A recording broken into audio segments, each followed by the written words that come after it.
Assalamualaikum warahmatullahi wabarakatuh. Saya Alis Puji Rahayu, perwakilan dari kelompok 12 akan menjelaskan materi tentang perencanaan peserta didik. Perencanaan peserta didik adalah suatu aktivitas memikirkan di muka tentang hal-hal yang harus dilakukan berkenan dengan peserta didik di sekolah, baik sejak peserta didik akan memasuki sekolah maupun mereka yang akan lulus dari sekolah.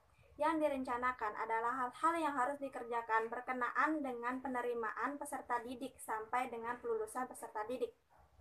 Perencanaan terhadap peserta didik menyangkut perencanaan penerimaan siswa baru, kelulusan, jumlah putus sekolah, dan kepindahan. Perencanaan peserta didik berhubungan dengan kegiatan penerimaan dan proses mendokumentasi data pribadi siswa, data hasil belajar peserta didik, dan aspek-aspek yang terkait dengan kegiatan kurikuler dan non-kurikuler. Perencanaan peserta didik mencakup kegiatan analisis kebutuhan peserta didik. Langkah-langkah perencanaan peserta didik, yaitu yang pertama, perkiraan. Perkiraan adalah menyusun suatu perkiraan kasar dengan mengantisipasi hal ke depannya. Kedua, perumusan tujuan. Tujuan adalah sesuatu yang hanya sekedar dapat dituju dan oleh karena itu ia tidak dapat dicapai. Supaya dapat dicapai, umumnya tujuan tersebut dijabarkan ke dalam bentuk target-target. Tujuan ini dapat dirumuskan secara berbeda-beda sesuai dengan sudut kepentingannya.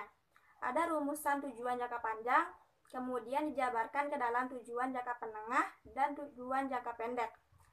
Ada tujuan yang digolongkan menjadi tujuan umum dan tujuan khusus. Ada juga rumusan tujuan final atau akhir yang dijabarkan ke dalam tujuan sementara. Ketiga, kebijakan. Kebijakan adalah mengidentifikasi aktivitas-aktivitas yang dapat dipergunakan untuk mencapai target atau tujuan. Kegiatan-kegiatan demikian harus diidentifikasi karena tidak ada tujuan atau target yang dapat dicapai tanpa kegiatan. Identifikasi kegiatan perlu dilakukan secermat mungkin agar dapat dipergunakan untuk mencapai targetnya. Keempat, pemrograman. Penyusunan program adalah suatu aktivitas yang bermaksud memilih kegiatan-kegiatan yang sudah diidentifikasi sesuai dengan langkah kebijakan. Pemilihan demikian harus dilakukan karena tidak semua kegiatan yang diidentifikasi tersebut nantinya dapat dilaksanakan. Kelima, langkah-langkah. Langkah-langkah adalah merumuskan langkah-langkah. Ada 3 aktivitas dalam hal ini, yaitu aktivitas pembuatan skala prioritas, aktivitas pengurutan, dan aktivitas menyusun langkah-langkah kegiatan. Yang keenam, penjadwalan. Penjadwalan adalah kegiatan yang telah ditetapkan urutan prioritasnya dan langkah-langkahnya agar jelas pelaksanaannya dan di mana dilaksanakan.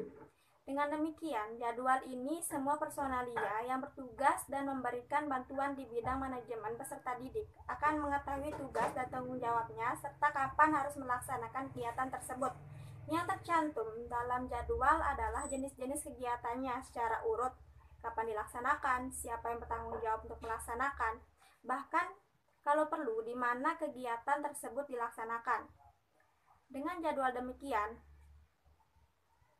diharapkan kegiatan yang direncanakan akan dapat dilaksanakan. Adanya jadwal juga memberikan kemungkinan bagi yang konsen untuk memberikan bantuan, baik bantuan yang sifatnya pemikiran maupun ketenagaan, prasarana, dan biaya. Yang ketujuh, pembiayaan. Ada 2 hal yang harus dilakukan dalam pembiayaan, yaitu pertama, mengalokasi biaya.